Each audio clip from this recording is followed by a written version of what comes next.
तो ladies and gentleman, Spain जो कि वर्ल्ड्स बेस्ट टीम है, वर्ल्ड्स नंबर 1 टीम है, 2024 यूरोज चैंपियन है एंड 2026 को जीतने के लिए ऑप्टा की तरफ से मोस्ट फेवरेट टीम है, उन्होंने केप वर्ड के साथ 0-0 कर लिया है। मुझे पता है कि आप में से आधे लोगों को जब ये मैच शुरू हुआ होगा तो केप वर्ड को गूगल करना पड़ा होगा कि भाई ये टीम कौन सी है, जिनकी शायद पॉपुलेशन ही अराउंड 5 लाख होगी। इतना तो मतलब हमारे गुड़गांव में, यहाँ दिल्ली में मिल जाएंगे जितनी पॉपुलेशन भाई केप वर्ड की। एक ऐसी टीम ने उस टीम को 0-0 ड्रॉ करा दिया जिसमें बार्सिलोना के 9 जेम्स हैं, जिसमें जूल्स हैं।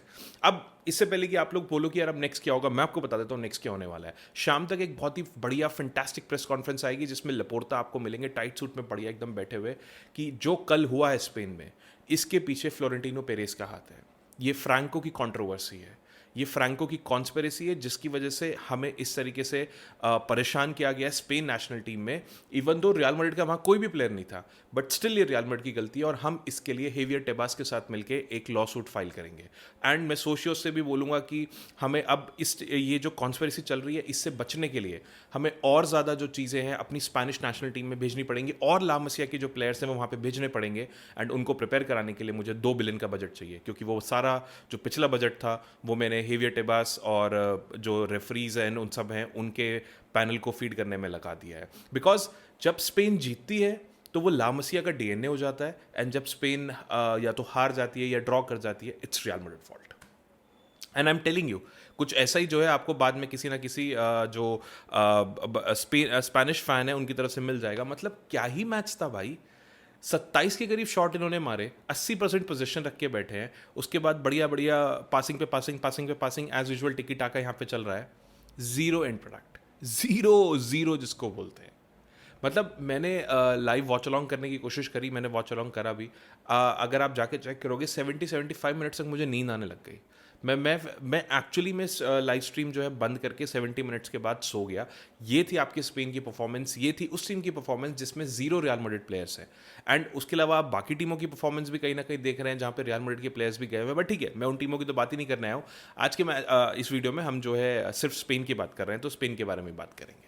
वैसे तो यार इस मैच में बार्सिलोना की पूरी गोल्डन जनरेशन थी। मतलब आप Lamine Yamal, Pedri, Gavi, Cubarsi, Ferran Torres, Dani Olmo, जितने भी बार्सिलोना के जूल्स जो हैं वो यहाँ पे हो सकते थे। ऐसा लगता था कि द फुटबॉल इज बैक वाला जो पूरा पैकेज है वो यहाँ पे स्पेन अपने पास रख के बैठी थी। बट अनफॉर्चुनेटली जो केप वर्ड है उनका कहना था कि बहुत अच्छा लग रहा है हमें ये देखने में, बट फुटबॉल भी खेल लेते हैं थोड़ी देर के लिए। क्योंकि पता है क्या प्रॉब्लम क्या है बार्सिलोना की और स्पेन नेशनल टीम की, खासकर यही प्रॉब्लम है कि जब ये लोग जीत जाते हैं तब फुटबॉल इज सेव्ड हो जाता है। और अगर अभी जैसे कल की परफॉर्मेंस इनकी बेकार रही, एक आधा मैच और कोई आगे बेकार से आने दो तो करप्शन करप्शन करप्शन करके हो जाएगा। मेरा ऐसा मानना है कि अगर आप इन सब चीज़ों को छोड़ के थोड़ा सा ध्यान फुटबॉल में लगाओगे तो थोड़ा बेटर तरीके के जो रिजल्ट्स है वो यहाँ पे आप एक्सपेक्ट कर सकते हो, या फिर एटलीस्ट दे सकते हो हमें टीम के लिए। कल ऑलमोस्ट इन लोगों ने 734 पासेस करे हैं, 734 पासेस, एंड उसके बाद 0 एंड प्रोडक्ट। और आपके पास कूल बड़े प्लेयर्स हैं, आपके पास फर्रान टोरेस है, आपके पास लमीन यमाल है, आपके पास ओयरज़ाबेल भी खेल रहे थे। ही डजंट हैज़, मतलब उनका बार्सिलोना से कोई लेना देना नहीं है, just saying that is name. तो इस चीज़ से ये चीज़ तो क्लियर हो गई है कि भाई ये जो वर्ल्ड कप है, ये जो टीम्स आई हैं मेहनत करके पहुंची हैं। केप वर्ड ने क्वालिफायर्स में बहुत अच्छे गोल मारे। उनके जो स्ट्राइकर है लिवरामेंटो, उन्होंने एटलीस्ट 4 गोल जो है if I am not wrong qualifying time पे मारे हुए हैं। आप इन टीमों को हल्के में लेना बंद कर दीजिए, बिकॉज जिस मोमेंट पे मैंने ये स्टार्टिंग लाइनअप देखी थी मैं तभी समझ गया था कि इन लोगों ने केप वर्ड को कितना हल्के में ले लिया। भाई आपने लमीन यमाल को स्टार्ट नहीं कराया, क्यों नहीं कराया? आपका जो सबसे मेन अटैकिंग थ्रेट है, मे बी शायद इंजर्ड होगा, आई डोंट नो, बट मैंने तो पढ़ा था कि वो फिट है। ये बाकी टीमों के लिए एक बहुत बड़ा लेसन है कि आप इस वर्ल्ड कप 2026 की किसी भी टीम को छोटा मत लीजिए, चाहे वो छोटे से छोटा आइलैंड है, चाहे वो छोटे से छोटी कंट्री है।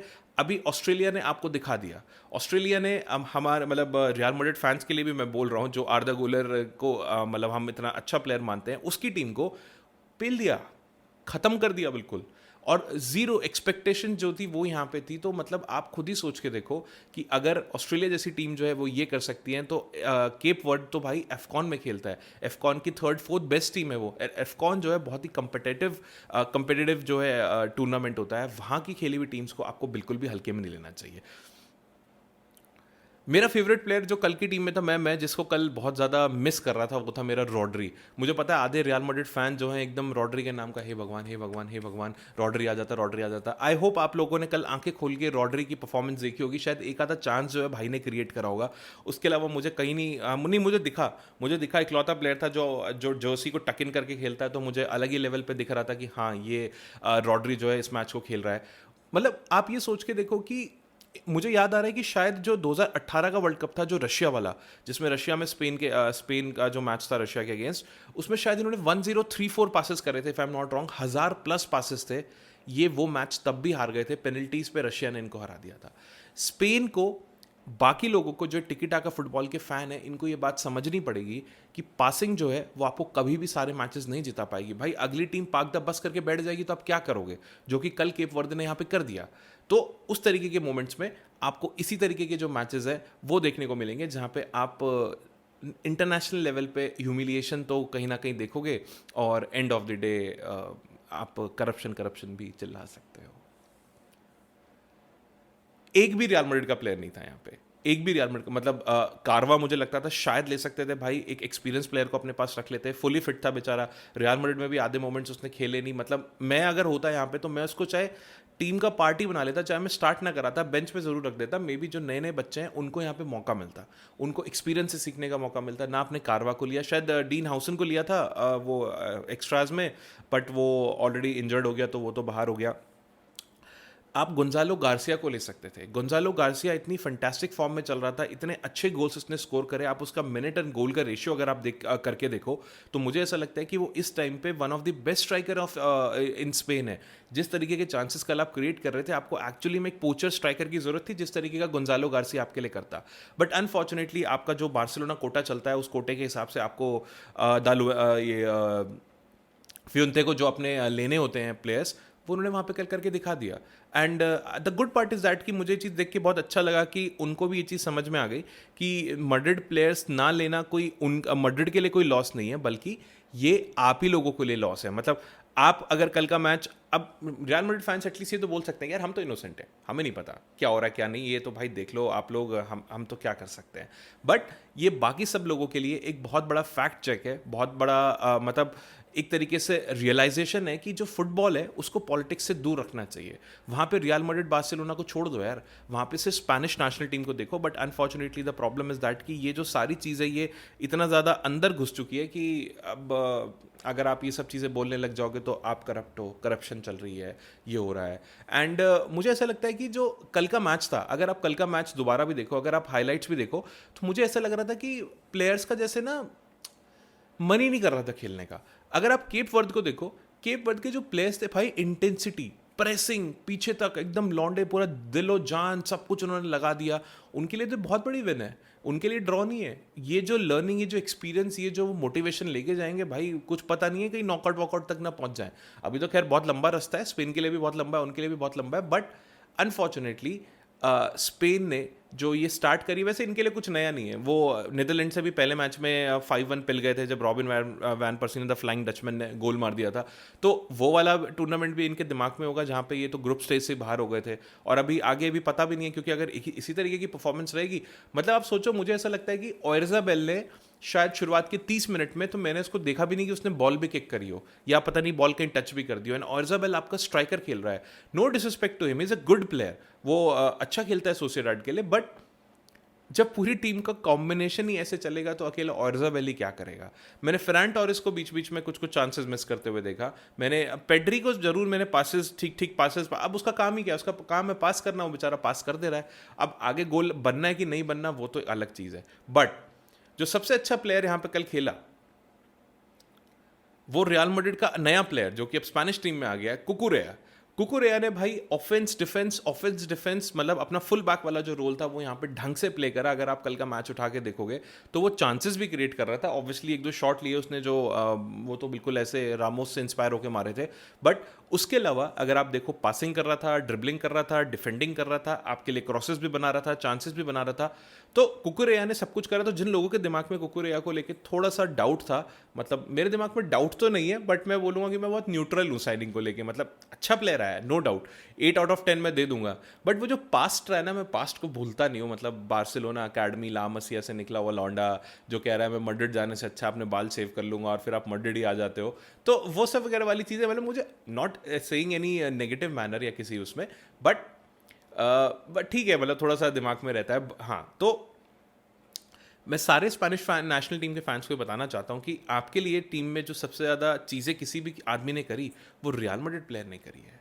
आप कुकुरेया को देखो, उसने ही आपके पूरे ऑफेंस को, आपके डिफेंस को एक तरीके से संभाले हुआ था। बीच में आपके मिडफील्डर्स को पासेस देना या फिर उनके लिए चांसेस क्रिएट करना फ्रॉम द विंग, सब कुछ वो आपके लिए कर रहा था। आप ऐसा कौन सा वर्ल्ड कप है जो आज तक रियल मैड्रिड प्लेयर्स के बिना जीत गए हो? मतलब मुझे तो ऐसा कोई वर्ल्ड कप जो है याद नहीं आ रहा। मतलब प्लीज़ मुझे कमेंट करके बता देना अगर आप लोगों को कोई ऐसा वर्ल्ड कप याद आ जाता हो जहाँ पे आप लोग बिना रियल मैड्रिड प्लेयर्स के स्पेनिश नेशनल टीम जो है वो जीत गई हो। ये इस तरीके का जो बकवास ड्रामा इस टाइम पे इन लोगों ने खेला है ना, और ये इन्होंने जान पूछ के, मैं आपको बहुत ऑनेस्टली बोल रहा हूँ, नहीं तो ऐसा ऐसा मतलब कैसे हो सकता है कि आपको एक भी रियल मैड्रिड प्लेयर नहीं मिला जिसको आप, मतलब मैं कह रहा हूँ कि चलो आप डीन हाउसन को भी छोड़ो, आप कारवा को भी छोड़ो, गुंजालो गार्सिया, सीरियसली, अगर मैं इस टाइम पे स्पेनिश नेशनल टीम का कोच होता, जब मुझे पता है कि मेरे पास जो ऑप्शन है बहुत ही लिमिटेड है फॉर अ स्ट्राइकर, मैं गुंजालो गार्सिया को जरूर लेके जाता। I am not saying this as a Real Madrid fan, I am saying this as a football fan. जो बंदा आपको हर मैच में गोल मार के दे रहा है, जब भी आप स्टार्ट कर रहे हो,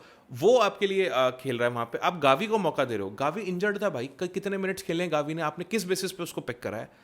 अब या तो दो ही बेसिस हैं, या तो ये कि वो जो स्पेन के किंग की बेटी है वो उसका क्रश है, या फिर दूसरा बेसिस यही हो सकता है कि हमारा जो बार्सिलोना कोटा है वो यहाँ पे लगेगा। नहीं तो मुझे तो उसके अलावा गावी का खेलने का कोई लॉजिक यहाँ पे समझ में आ नहीं रहा है। लमीन यमाल को आपने मैच से पहले बना दिया कि नेक्स्ट मेसी, अरे अरे बढ़िया बढ़िया यार, ये वो बहुत बढ़िया बात है। अब मैच के बाद जब उसने कुछ नहीं करा, तब आपको मिलेगा, अब अभी 2-3 एक्सक्यूज आएंगे। एक्सक्यूज आएगा 15 मिनट ही तो खेला है, दूसरा आएगा अरे पहला मैच था, अब इंजरी से वापस आया, तीसरा आ जाएगा अभी बच्चा है भाई उसकी जान ले लोगे क्या? अरे बच्चा है तो फिर मेसी कहाँ से है यार वो? मतलब माई पॉइंट इज दैट कि you should not defend something which is not right. आप सही को सही और गलत को गलत बोलो। मैं अगर अभी being a Real Madrid fan, मैं आप अगर यहाँ पे रियल मैड्रिड के प्लेयर्स जो खराब खेलते, मैं आपको बोलता कि यार ये तो अपनी टीम में भी ऐसे ही खेलते हैं, यहाँ पे भी ऐसा ही खेलते हैं। मैं कोई उसमें कोटा सिस्टम लगा के नहीं आपको बताता कि यार ये तो ऐसा ही है, ये तो वैसा ही है टाइप से।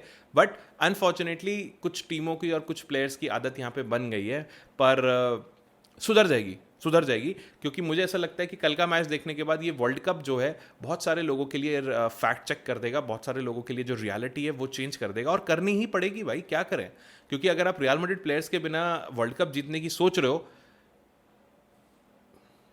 गुड, वेरी गुड, मतलब आई थिंक ट्राई करना चाहिए, और इस तरीके के एक्सपेरिमेंट्स भी करते रहने चाहिए। अगले 100-150 साल में जो लर्निंग्स यहाँ से सीखते हो, फिर ये भी वो हो जाएगा, एक लॉ की तरह बना देना कि अगर आपको वर्ल्ड कप में जीतना है तो स्पेनिश नेशनल टीम में सारी प्लेयर्स होने चाहिए, beat Atletico, beat Real Madrid, beat Barcelona, या बीट सोसिएडाड। आपने विक्टर मुनियोस को भी नहीं उठा के डाला यार, विक्टर मुनियोस को खिला देते, बट रियल मैड्रिड कोटा है, कहीं ना कहीं तो लिंक्ड है ना पीछे, तो इस तरीके से हम उसको भी नहीं खिलाएंगे। मतलब मेरे हिसाब से जो कल की परफॉर्मेंस है, मैंने शायद इतने कई सालों में स्पेन की बहुत ही बेकार परफॉर्मेंस देखी। कहने को तो मैं रैंट करता ही रहूंगा जितना मर्जी करते जाओ, बट उसकी कोई सेंस नहीं है। बट हाँ, स्पेनिश नेशनल टीम को एक रियलिटी चेक मिल गया है, which is very important, and let's see how they will jump after that.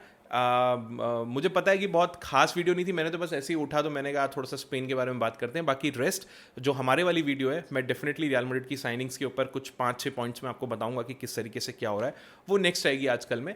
अभी के लिए अगर आपको लगता हो कि स्पेन बहुत अच्छा खेली है, तो kindly let me know in the comments, आपके हिसाब से कौन था स्पेनिश नेशनल टीम का बेस्ट प्लेयर, वो भी मुझे कमेंट में बताना। अगर और भी कुछ लगता है, just kindly let me know in the comments, and अगर वीडियो अच्छी लगी हो तो please share your friends and subscribe to my channel.